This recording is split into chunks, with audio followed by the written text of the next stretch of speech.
Hello, A Taste of AZ podcast listeners. Before we get into today's episode, I want to give a quick shout out to our sponsor, the Somm Journal. When it comes to wine education, the Somm Journal is the leading print publication in the nation. They provide a behind-the-scenes look at who's who and who's drinking what. It's read by decision makers at restaurants and retail wine shops. So if you want to learn alongside the experts, send your subscription request to subscriptions@sommjournal.com. That's SOMM journal.com. Let's get into the episode. We're rolling, right? I don't know, Christina, if we will release the special Jason Asher dad jokes segment, but I think it deserves some love. It's going to be my first book. For sure. How long have you been a dad? I have been a dad for 5.5 years. Okay. Wow. Excellent. For humans. For humans. Meaning Correct. You've been babysitting I have pets. Okay. I have dogs. I have dog children. He's a fur dad. I guess I was kind of referring to as, you know, being in the food and beverage industry, you've probably been a dad to many people. I'm going to say we got 50 of them here. 50. Right? Feels like sometimes. Yeah. Well, so guys, thanks for joining the podcast. This has been, I drive by this place and I've heard so many great things about Century Grand and Grey Hen and UnderTow and all the other stuff you guys have been involved with. So this is kind of marking this off of my list of podcast guests. So thank you. Thanks for having us. Thanks for having us. Absolutely. And I know it wouldn't be possible without this wonderful lady here. Christina.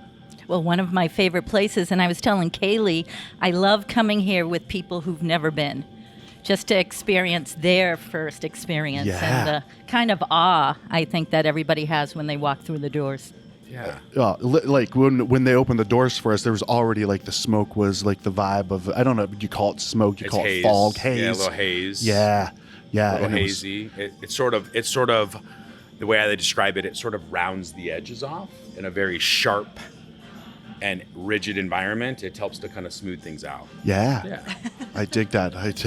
I'm not gonna know if he's serious or joking this whole time. I'm gonna have to review but no, you're right. You're right, because we come. I mean, what is it? It's 3:00 on a Thursday, but it doesn't feel like that inside, right? No. Especially when you walk in and you get the haze coming and the music going, and you come in, you see the front of Grey Hen, and it's really cool that you have these multiple concepts in this same building, and we'll get into all of them. But let's start with where Jason. We'll start with Jason first. Where are you from originally? Are you an Arizonan? I'm born and raised. Yeah, I'm a nice. Phoenician through and through. Yeah. This is home for me. Where did you grow up? I grew up in Scottsdale, South Scottsdale. Okay. Doing which what? back then was the hood. The hood. Lots of changes. Like Scottsdale Road, McDowell area, that kind of. Yeah, I was back in the Trails, which is this little neighborhood, kind of Roosevelt and Granite Reef. Okay. That's kind of back where I was, so real close to where you said. Gotcha. What was Jason Asher, the child, like? Oh man, that's a good question. I think I really enjoyed. We should have being had your outside. mom on here. We should have. She would have told you.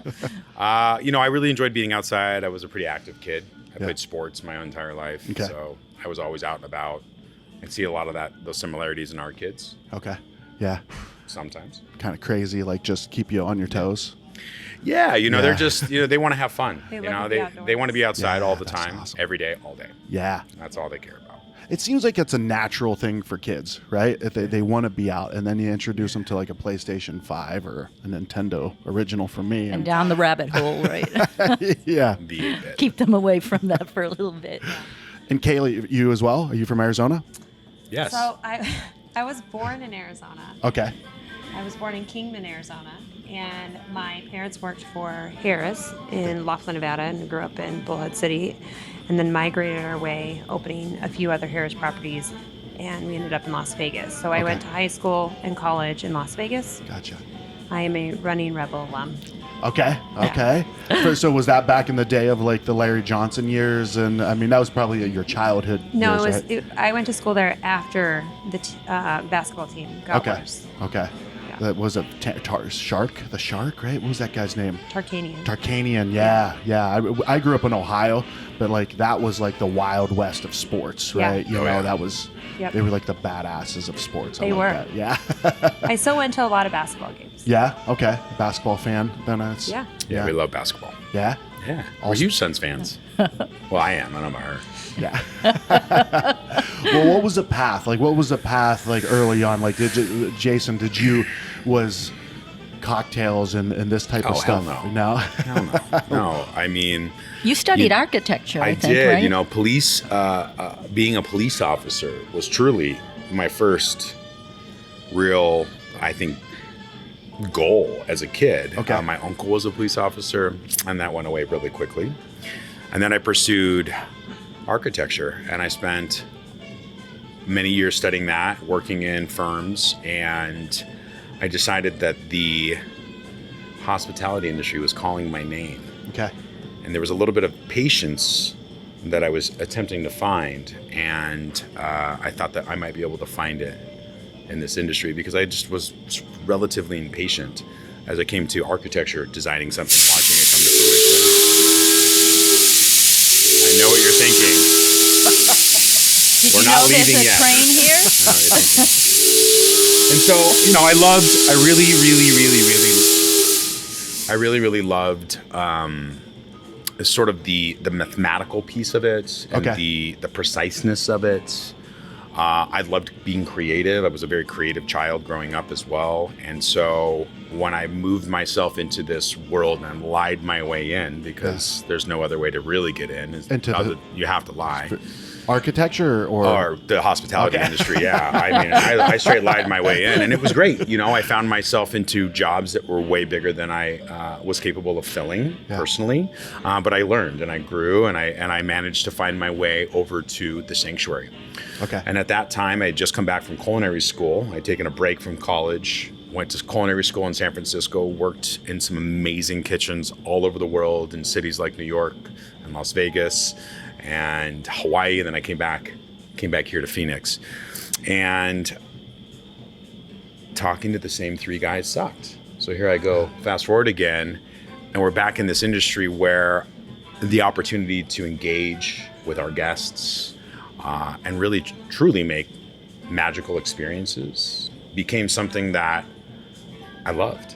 And taking the knowledge of food and flavors and implementing that into the bar in conjunction with this idea of guest experience being number one. And here you are. Yeah. And I think it was at Sanctuary that you won Most Inspired Bartender, right? I forgot about that. Yeah, I won and on the cover of GQ, I should add. I heard.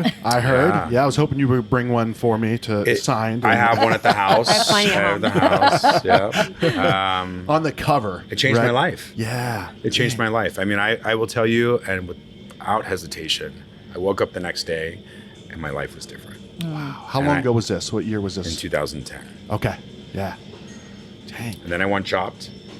Another great. Yeah, he's a Chop champion. Another Chop champion. And then, you know, for me, it really is about flavors and food and guest experience. And those are the things that have kept me in this industry as long as I've been in it. Dang. Lucky for us. Right? And every other Phoenician Yeah. who comes to visit here.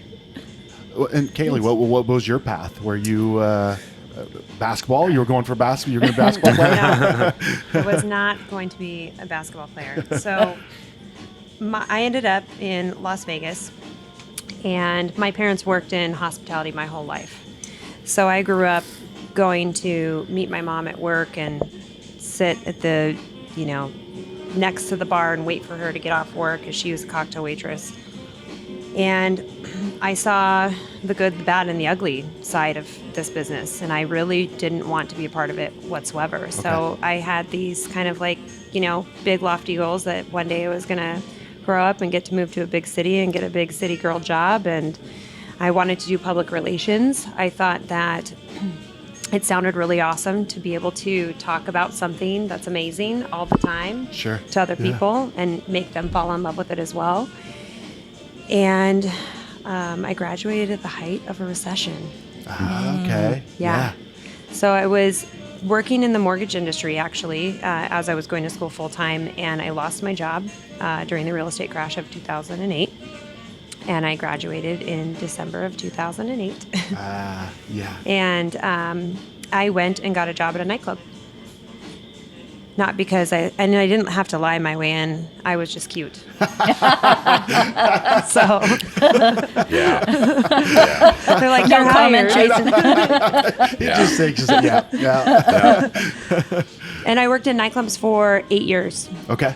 So I worked at a lot of the really amazing nightclubs and day clubs in Las Vegas. I moved up to Park City, Utah, and I did winters up there.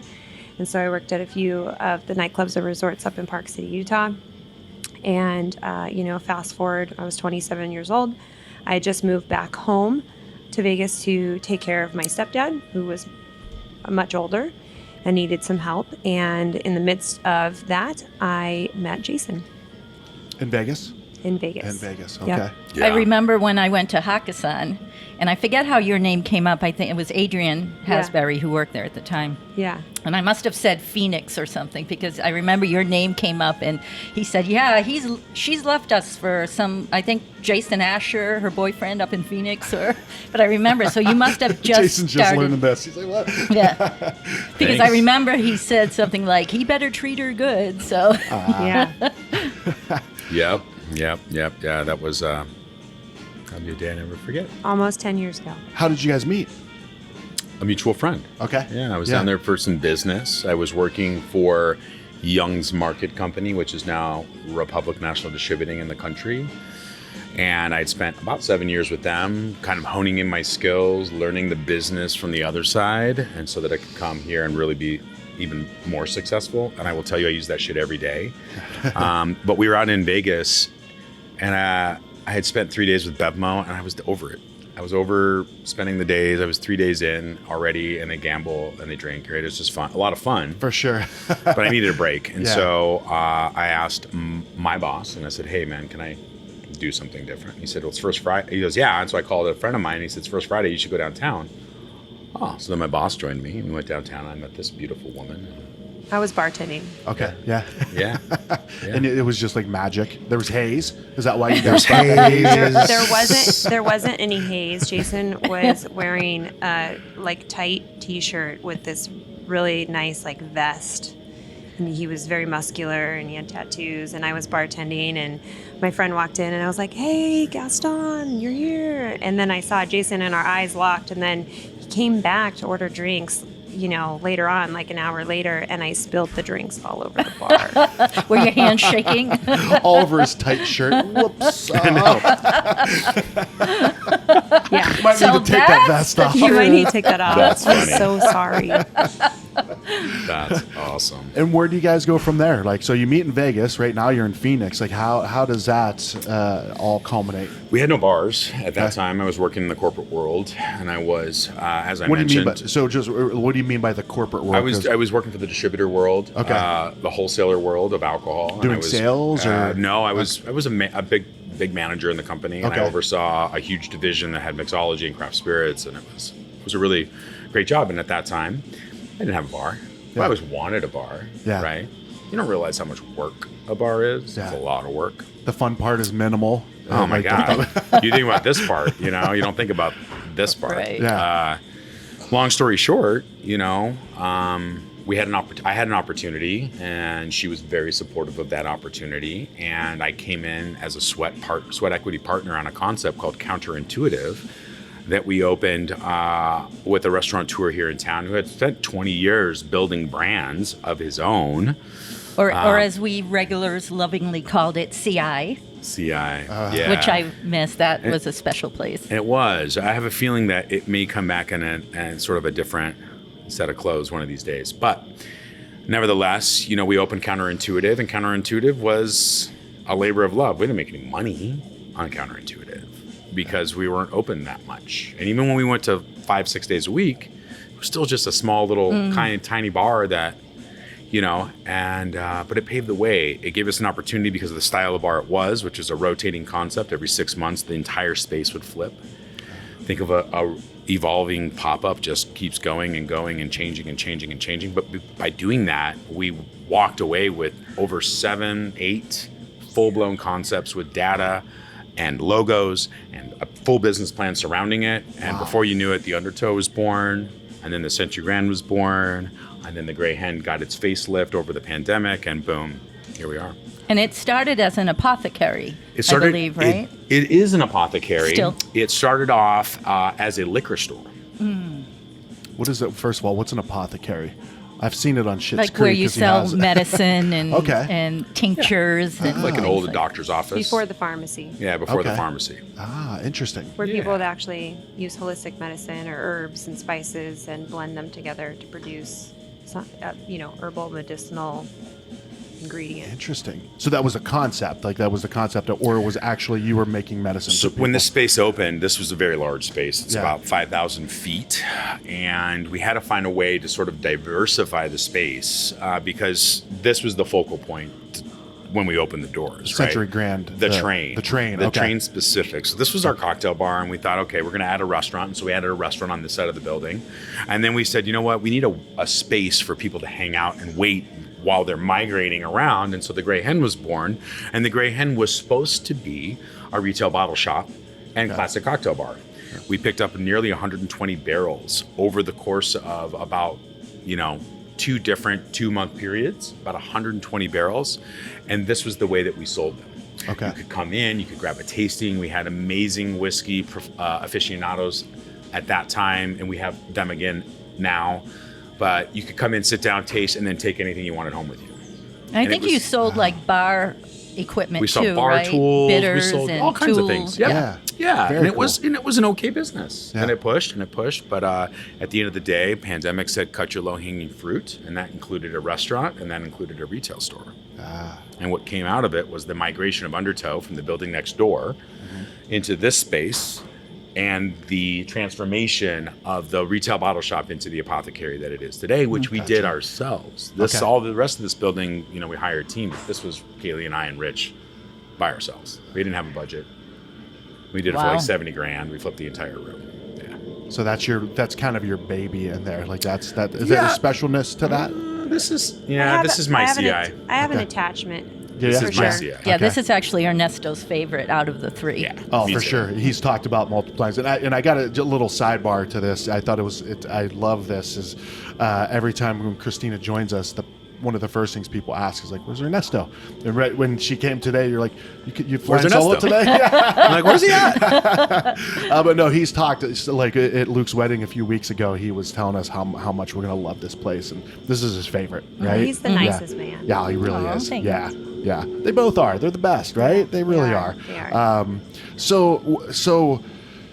I mean, I don't even know where to kind of go with this because, we literally have a train right next to us. We heard the whistles earlier. So maybe we right? should It goes off on the hour. delve Right. into the train. Yeah. Dive into the train.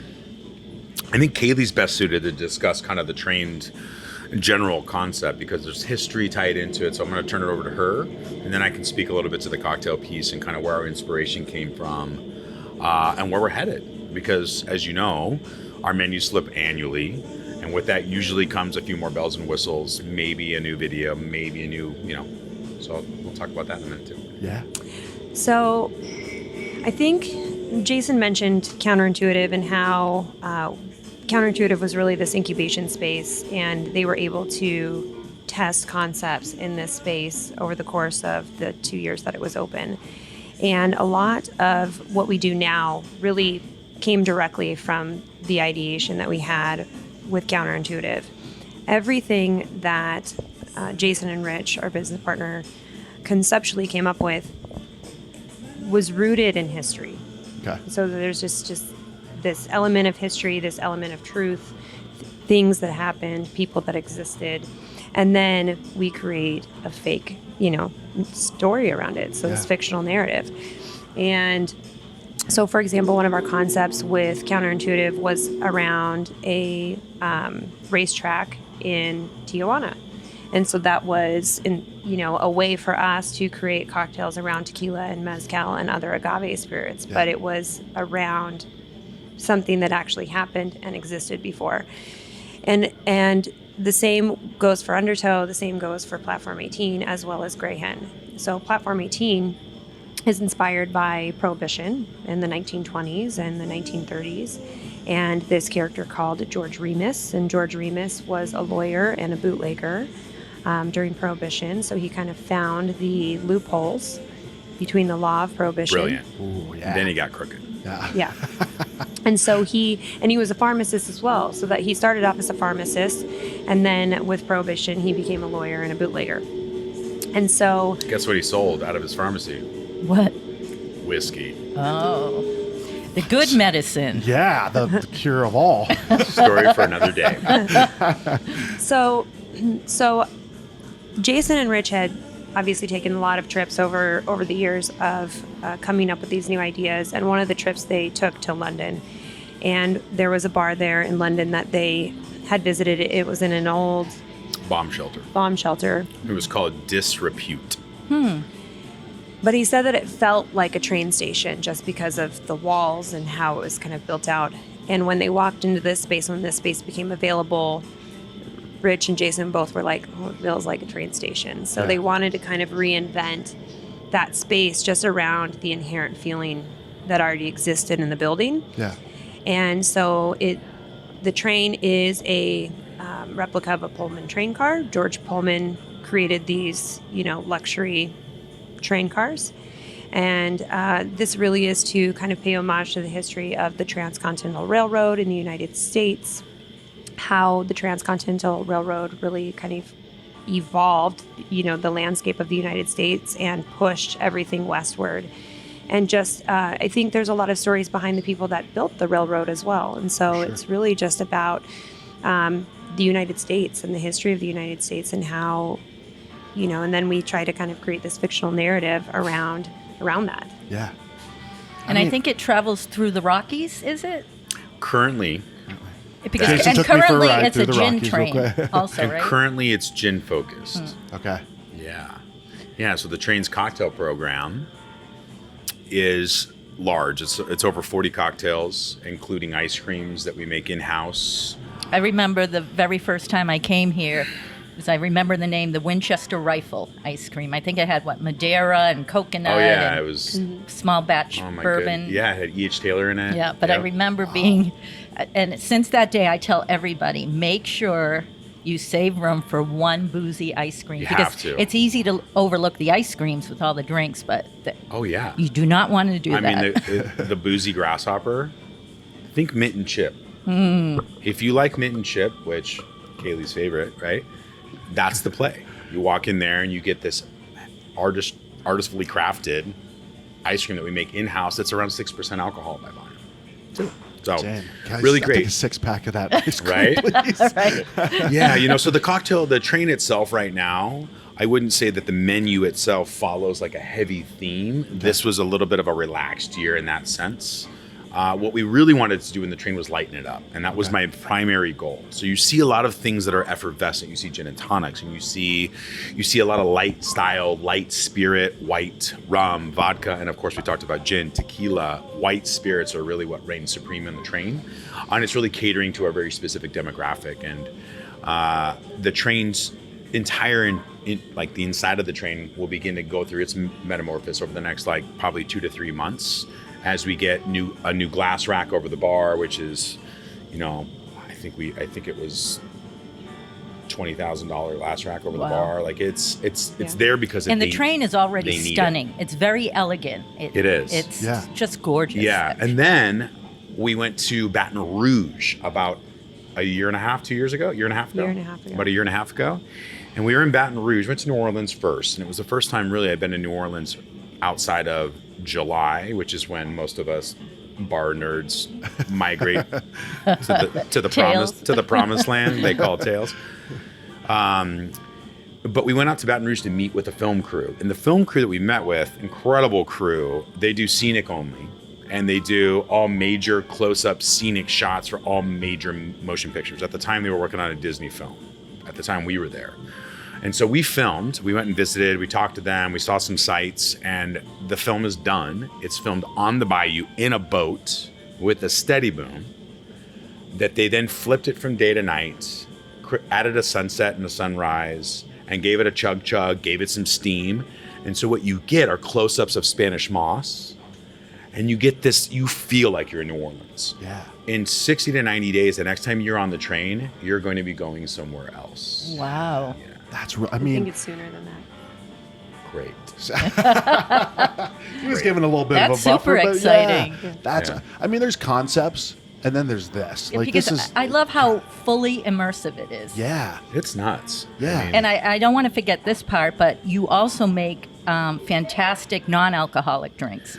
the NA segment of our business is huge, and the pandemic truly fueled that idea, because I think a lot of folks found themselves like, what do I do? Right? And maybe the first couple weeks seemed like happy hour, maybe a month, I don't know.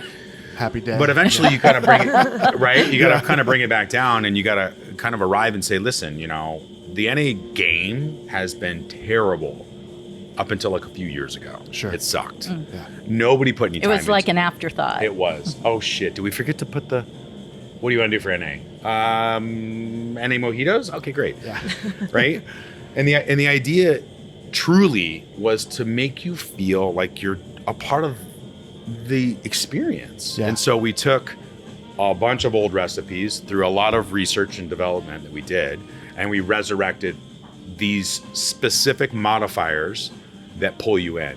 And then we used tea to mimic spirits, because water is what you get when you buy like a seed lip, right? It's water and there's no texture. There's nothing.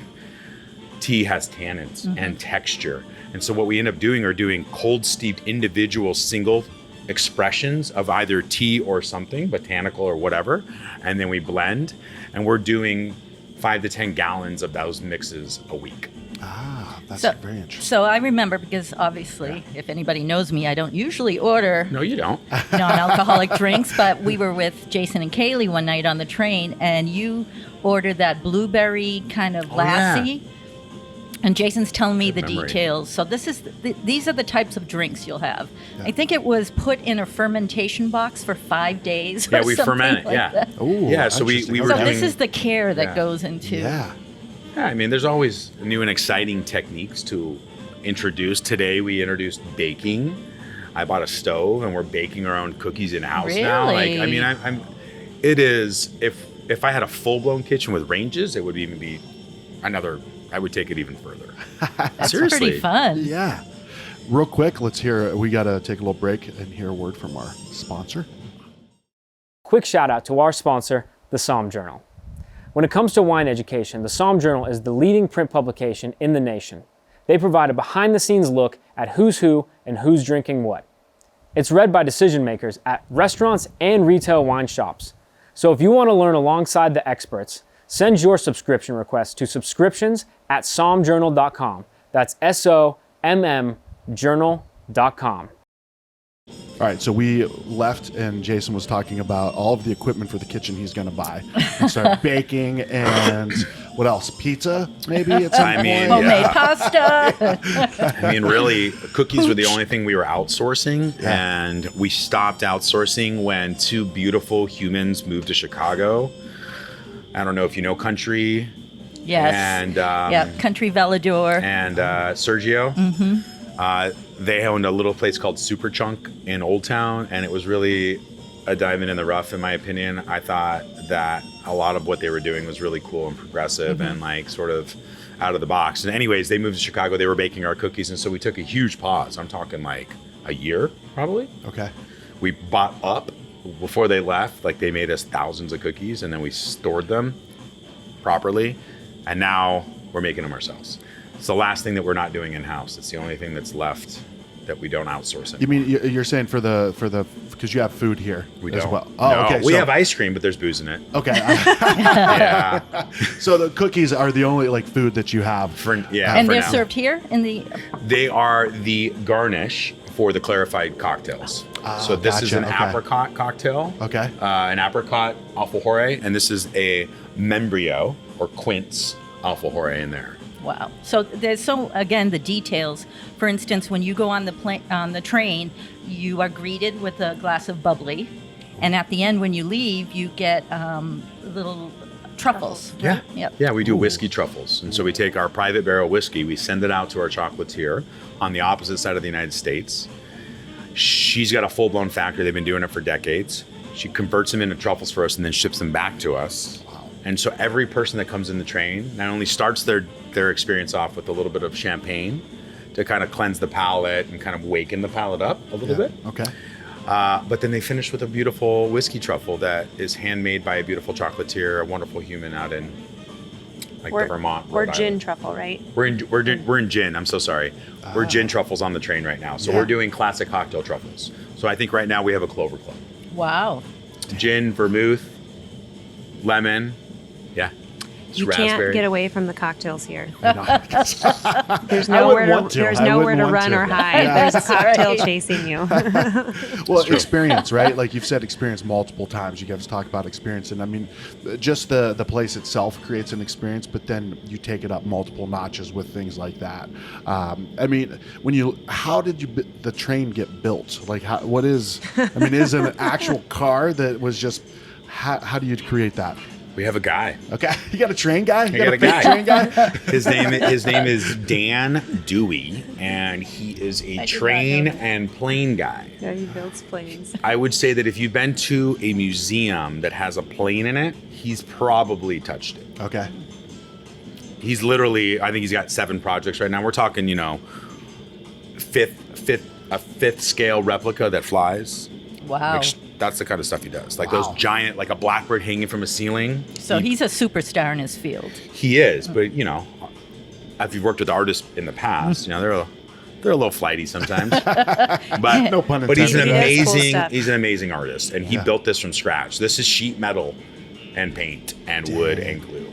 Yeah. Wow, that's incredible. Like he made the rivets out of a mold and then put them all on there individually. That's probably one of my favorite details is the rivets. The on rivets, that. they're the exact size. yeah. Yeah, How not long cool. does that take? How long did that take him to put that together? I don't know. I felt like it was about a 2-month project for him, maybe Okay. 3, Just a few months. Yeah. Yeah, it's really beautiful. because he came in and finished.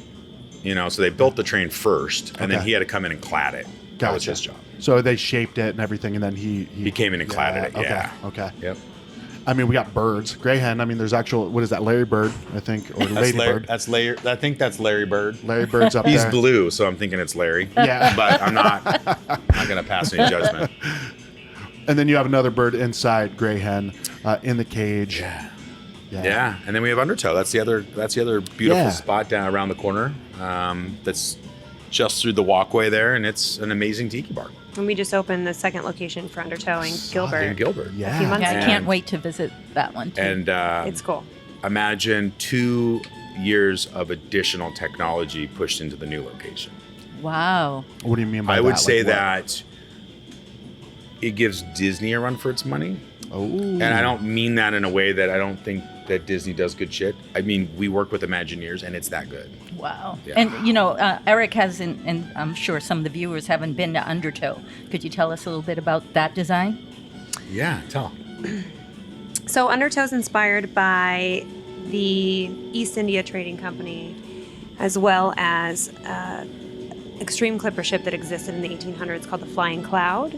And the Flying Cloud held the world record sailing from New York City to San Francisco from the 1850s up until the 1980s. And it was one of the few ships that actually had a female navigator. And so the space is truly inspired by the hull of a clipper ship and this idea of spice trading. And then Jason has a long history of tiki and tropical cocktails. His dad used to work at a bar here that was a tiki bar in the 1970s. And I think he has a big affinity for tiki cocktails and tropical cocktails. So it was a way to resurrect this kind of Arizona history that existed with tiki bars and tropical drinks, but be a slightly more progressive in a different way. Yeah. And so you have this, what I would like to say as an iconic tiki bar in the state of Arizona. It is in my opinion, it is the anchor for that entire category. The cocktail menu in there. And you've won awards for... A lot of awards for that Yep. spot. Yeah, I mean, it's, arguably one of the top 5 tiki bars in the world. There's portholes, so every time they go on in a different Yeah.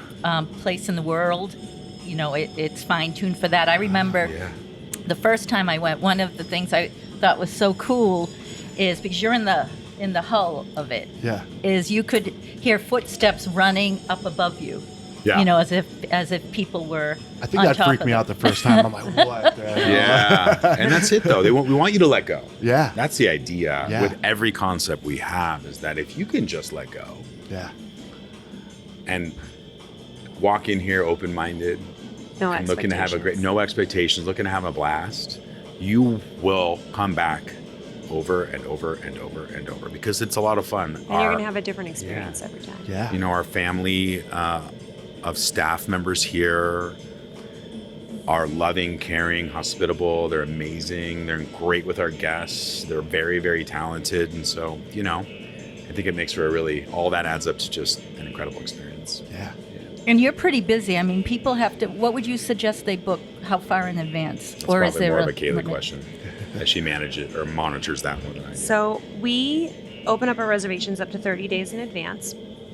We used to open it up at a much smaller window, but earlier this year we decided to move it up to 30 days in advance. And then we also have, if you have reached so many visits, which is 12 visits, lifetime visits, then you make VIP status. And the VIP guests get a private email with a link, and they can actually book up to 60 days in advance. And so it gives them a little bit of priority. So if they're trying to plan around people coming to town or you know, family or friends to host, then they can make those reservations without having to fight the crowds. And I just pulled all the numbers. About 40% of the people that come to our website actually make a reservation, which is a really, really, really high conversion rate. Right. Yeah. That's great. That's So you have amazing. like the perfect system, it sounds like. Yeah, I think 30 days is key, because if people are coming to town, they want to plan their trip. Yeah. And this is where you want to take out of town guests. For sure. You know, Yeah. and because everything is so distinctive, you already have 3 visits you need to do. Yeah. And then, you know, to keep coming back and experiencing the newest Oh, yeah. iteration of these. 100%. You know, and I think, you know, there's other things that happen in this space too that I really think help to bring the space to life. And those are some of the programming things that we do, from our Commandeer series, where we reach out to our, you know, a family of bars from somewhere else in the world and say, listen, we want to bring you out. We want you to do your thing. And whether it's education through our Savvy educational series in there, or the Hijack series of the takeovers in here, or Meet the Maker whiskey series in here. I mean, like, literally there's something to do, or burlesque. There's literally something to do here every day of the week. Now, to comment on your question about reservations, Wednesday through Saturday, you need a reservation. I would recommend you make one. The rest of the week, you can probably kind of like get in here and wait a little bit and get in. But the busier days that, you know, especially Thursday, Friday, Saturday, and probably Sunday, it's nuts. And do you have a limit on a group size? Nope. Just the room size. Yeah, I mean, we 40 have, in so, there. like UnderTow, for example, our largest table only seats 6 guests. But, you know, if we've got room, we'll seat as many people as we can seat. Yeah. And, you know, I think it depends on the time of year as well. So depending on the time of year, Tuesday, Wednesday, Thursday, you can probably comfortably walk in and you'll be sat somewhere. It's the Fridays Correct. and Saturday nights where we It's only nuts. have a couple seats left available that we Yeah. hold back for walk-ins, and there's no other seating. And then Sundays, usually same thing, pretty easy to get in. Can people rent it out for a private event? Totally. Yeah, absolutely. We do that all the time. Yeah. A lot of corporate stuff too. Yeah. Yeah. I mean, who wouldn't want to come visit? And then you have I'm a already whole planning bunch mine. of new customers who are going to come back. Yeah, we've Yeah. done partial buyouts where somebody just rents out the Grey Hen or just rents out Platform 18.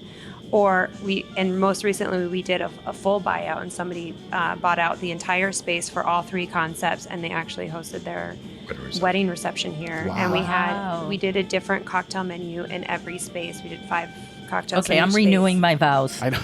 Yeah. Right? Yeah. Yeah, Heck yeah. and they did it. I think the buyout was like 3 hours. Yeah. So- We did a watch release for, you know, a high-end watch company recently. Wow. Nice. Yeah. Yeah. I didn't even know that existed. Right? I'm just trying to I save mean, they up put to their buy my watches first out all over watch. the bars, and they brought their clients in, and then we served cocktails, and then they like browse the watches, and yeah, Wow, that's neat. It was So cool. it really has something for everyone I here. think so. Yeah. I like. Go ahead. No. Is there one experience that's more popular than others?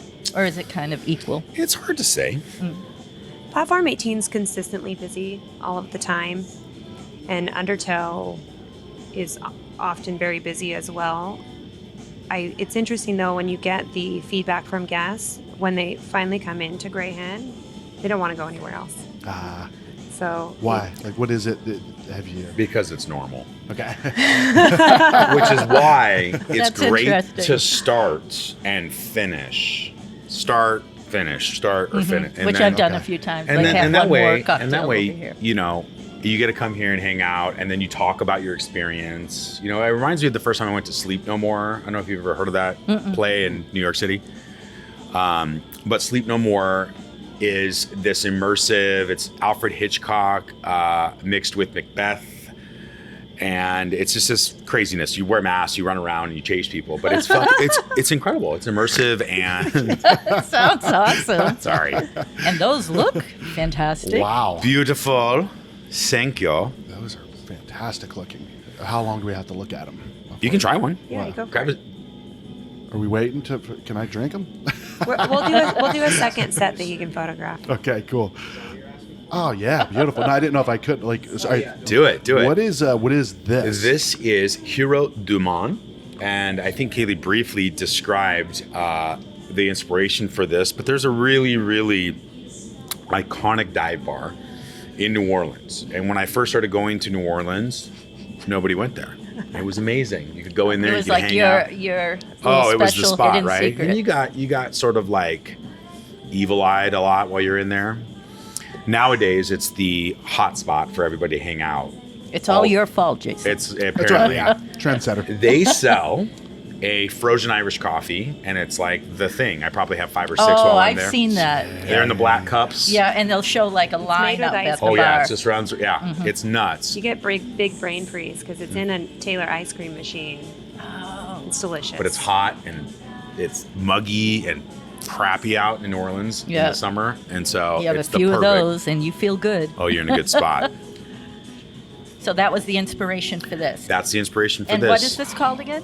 Hero du Monde. Hero du Monde. And how long do you think this iteration of cocktails will be on the menu?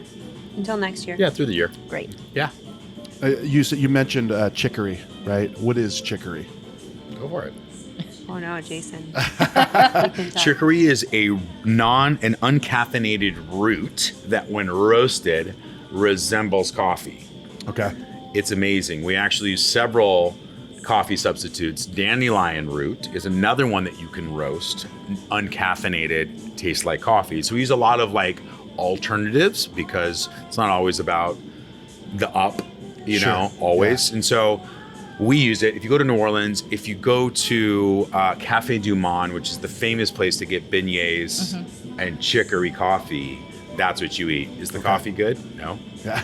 No. Nope. You're there for the beignets. You're there for the beignets. A little dip. You know, it's great. So that's where this inspiration comes from. This is actually one of Jackson Donahue's, our director of bar ops. This is one of his drinks. Do you want to try? I don't know if you're sharing. If you're, Yeah. he's like, oh yeah, it's alcohol. It's Yep. sanitizes Do you care itself. if I do the straw? Yeah, no, for sure. We got this guy. Yeah, what is that? Oh, is that one's- the you were talking Yep, about that's Vietnamese? The Right. Little Lee Shoe, and as I mentioned to you, I believe this cocktail is inspired by pho, right? Let me see. I gotta look at Little Lishu on here because we have a I'm lot of drinks. Super excited about this one. And so this one's inspired by pho. Thank you. And as I mentioned to you earlier, be careful. Oh, we got cables and wires and straws. Yeah. And as I mentioned to you earlier, so New Orleans was the 5th largest port city in the United States in the 1800s. It was the first city to license a pharmacist. It was where the cocktail was created, Like the cocktail, like like mixing. the original cocktail. Yeah. What was the original cocktail? Was there, It's hard to say. or is it? Cocktail? I don't know. Cocotte. But- And so they served yeah. it in an egg cup. And later on in the 1970s, the Vietnamese people relocated after the Vietnam War, and New Orleans was one of the cities that a lot of people had relocated to. So this is really to kind of, again, pay homage to the United States and the history of the United States and how it's a melting pot for so many different types of people and cultures, and recognize a group of people that have provided this, really great culinary experience within this historic city within the United States. Yeah. Now, so when I drink, especially with this one, cocktails are kind of new to me. I'm coming from the craft beer world, right? And I love cocktails. It hits me different in the sense of it almost is like that this is not a mix of multiple things. This is just what it is, if that makes sense, right? Oh, what the? And that, Speaking. Oh, yeah. Wow. And that is a... I'm not even going to try to explain what that is. I will let you. So this is going to be the 100 yeah. years, 100 more. Thanks, Matt. This is going to be our really, beautiful, ornate presentation cocktail that we have. We have one on each menu, and it's a more expensive cocktail. And this cocktail is served in an ostrich egg. A real Ostrich egg, yes. Jason can tell you all about the ostrich egg because I have a story. I was going I to have a say, story where do about you it. source I was something hoping. like this? I was hoping.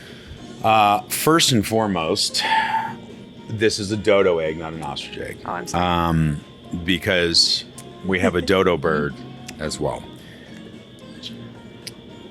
Cheers. I love it.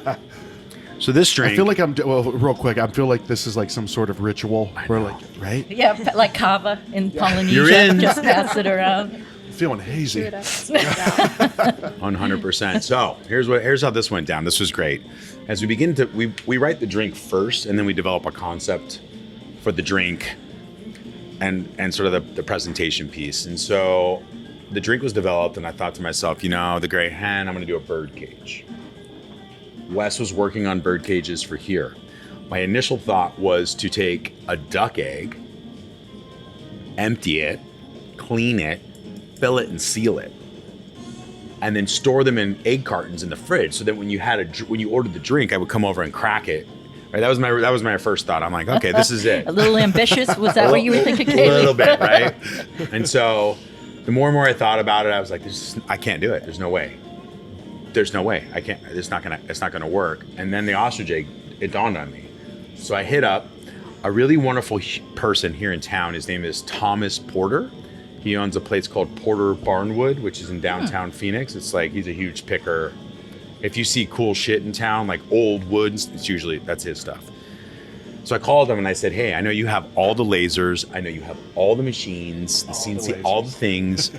He can do a full size 6-foot print, like a human. Like I could scan you and print you. Wow. He's got huge equipment, big pieces. And I said, I need you to do laser etching and cut the top off this, and then I have some things I want you to do with it. And he was like, okay, cool. Let me call you back. And long story short, he calls me back and he says, this is not for me to do. If I put a laser on it, it's going to fry it. I said, okay, cool. Who do you suggest? He's like, I want you to call this lady. And he sends me her contact. It says Marsha Egg Lady. One word, Egg Lady. And so I said, who, real quick, who's Marsha? And I'll call her, but who is she? He said, have you ever seen those beautiful decorative hand-carved eggshells that they have that pull up and then they like open up and they use them for ornaments and like it's all done with like Dremels? I said, no. He's like, well, Google this lady's stuff. And she makes the eggs for the presidents of the United States.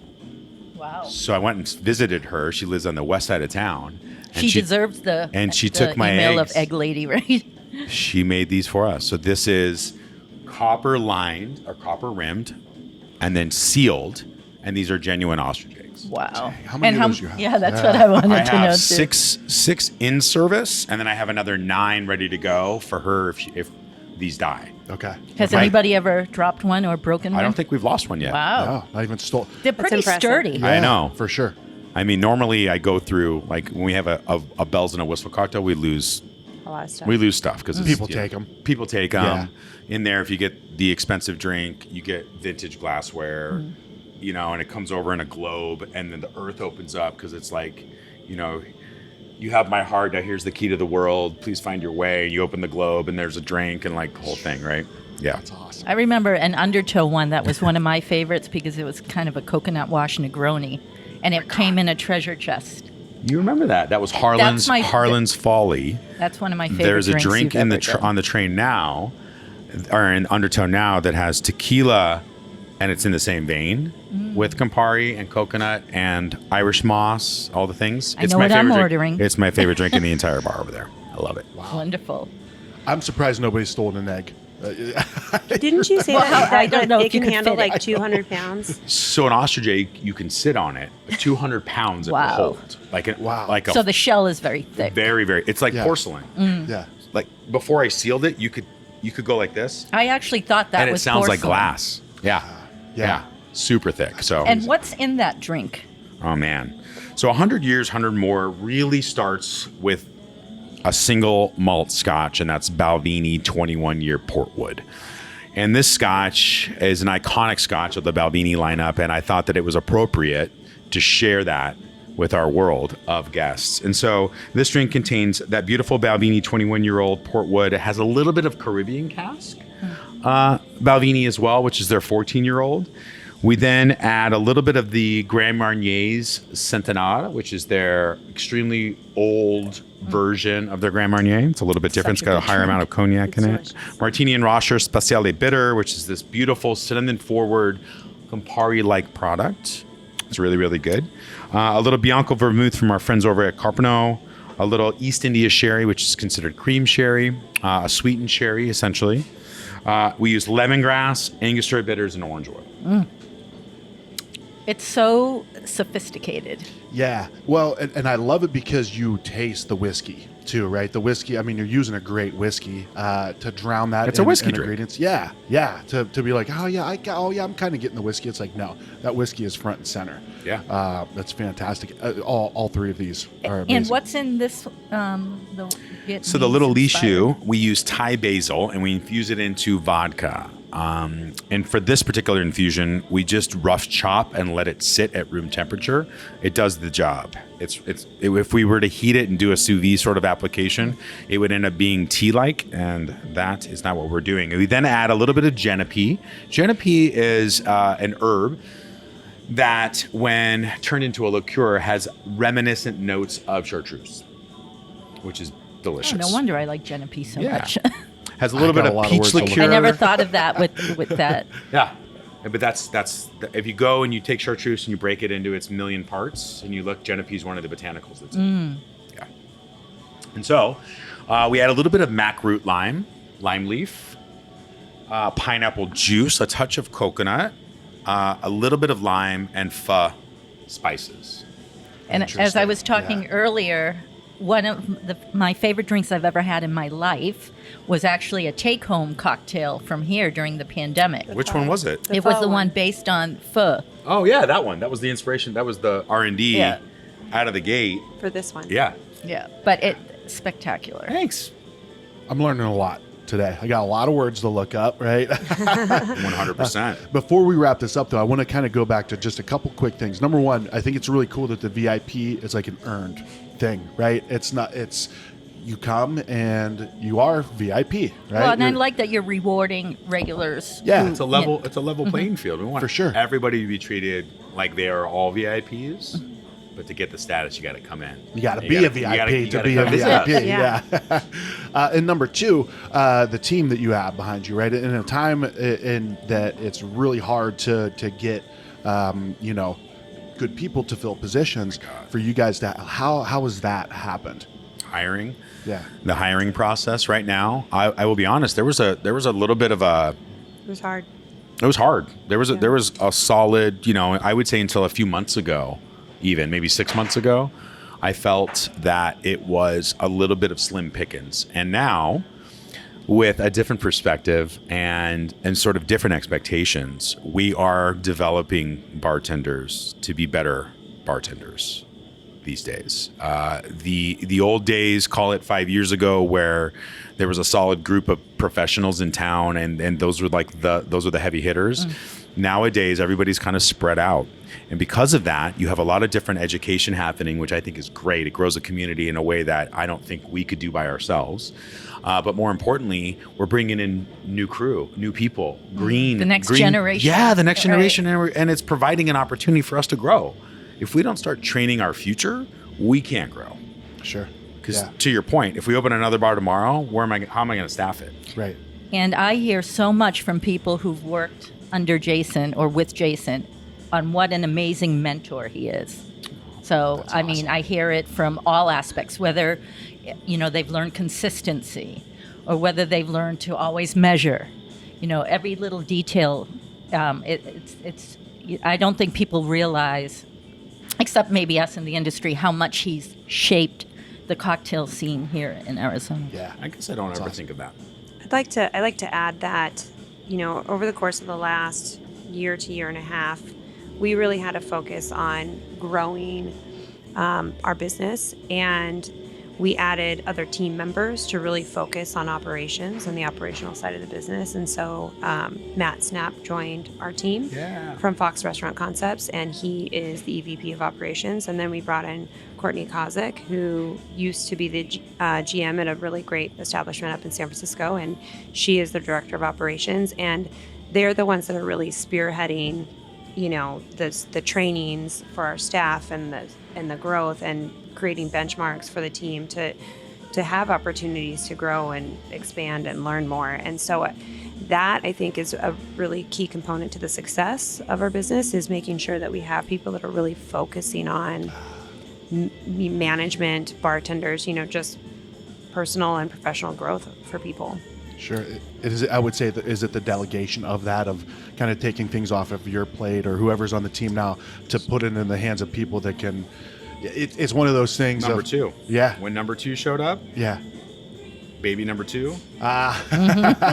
We just couldn't be. We can't do it all. We couldn't be it's too much that work. here. I mean, we just couldn't be that anymore. Well, even the creative process, not even the physical labor, but the creative process is. It's nuts. I mean, I have a very different perspective on flavors and how we go about developing flavors and combinations of flavors.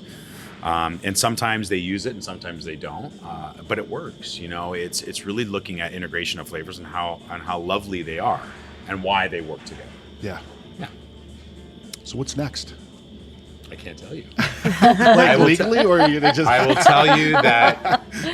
We won't tell anybody. That's right. I'll hit stop. I will tell you that our goal is to open an additional 2 to 3 bars this year.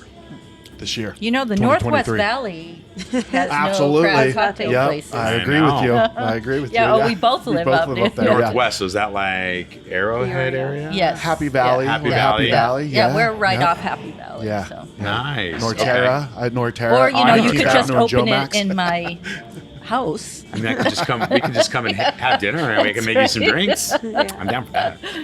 We could do a suburban concept, right? Of,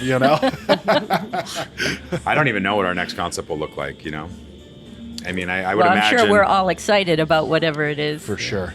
Yeah. I think there's a lot of cool and really exciting irons in the fire that when the time's right and that information finally hits the public world, I think folks are gonna be really excited.